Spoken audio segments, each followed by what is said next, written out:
Okay, one last video for today, and this video is about implicit functions.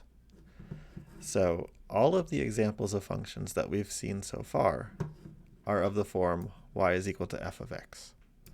An implicit function is a function that's defined differently where x and y are both part of the equation instead of y is some function of x.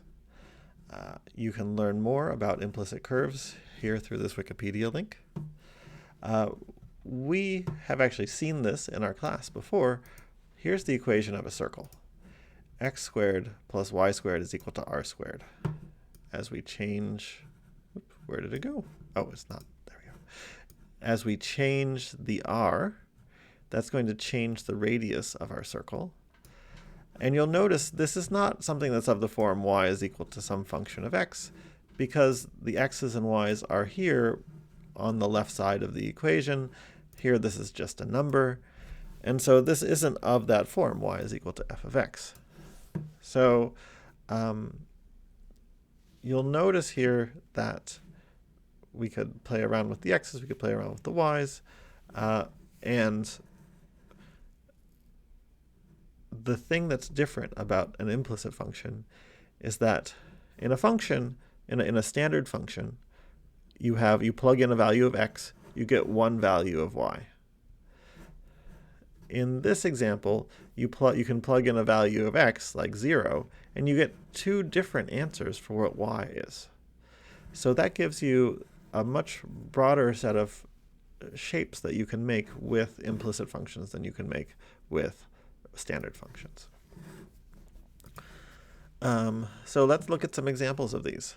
So a circle is one of a large family of implicit functions called superellipses. Sounds like a band name. Okay, so here are some of these examples of what these functions could look like. We've got x to the fourth plus y to the fourth is equal to 2 to the fourth. I'm going to change these colors so we can talk about them.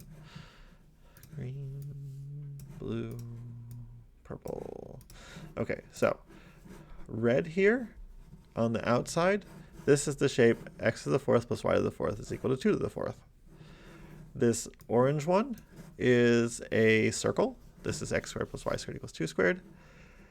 X, the absolute value of x plus the absolute value of y is equal to 2 gives the shape of a diamond. When you change this and make it x to the 2/3 plus y to the 2/3 is equal to 2 to the 2/3, that gives you this asteroid shape. And you can even change those parameters more, and you can make it be square root of x plus square root of y is equal to 2 to the square root of 2. And that gives you even more pointed asteroid. All of these functions are of this form. X squared to the u plus y squared to the u is equal to 4 to the u. So if I put these all in here and I've changed what this u value is, you can see that it visits all of these shapes. And then it even does something weird here at the end. Whoa. Okay. So this is another shape that you might want to explore, the superellipse. And last, just because it looks very similar to these other ones, let's talk about elliptic curves. Now, elliptic curves are not normally something that you learn in high school. These are shapes, these are functions that look like this. Y squared is equal to x cubed plus ax plus b, or x squared is equal to y cubed plus ay plus b. Here's a couple of these different shapes. This one has kind of like a bulge, and this one has what's called a cusp. It has a very pointy part right here. And here is this more general form. So we said y squared is equal to x cubed plus ax plus b. If we change a and b, this gives you some of these other shapes. So you might be interested in exploring this shape in your drawings. So we'll finish off with an exploration, choose one or more functions from this activity, and modify it to make something you like. Then turn it in. Okay, that's it for now.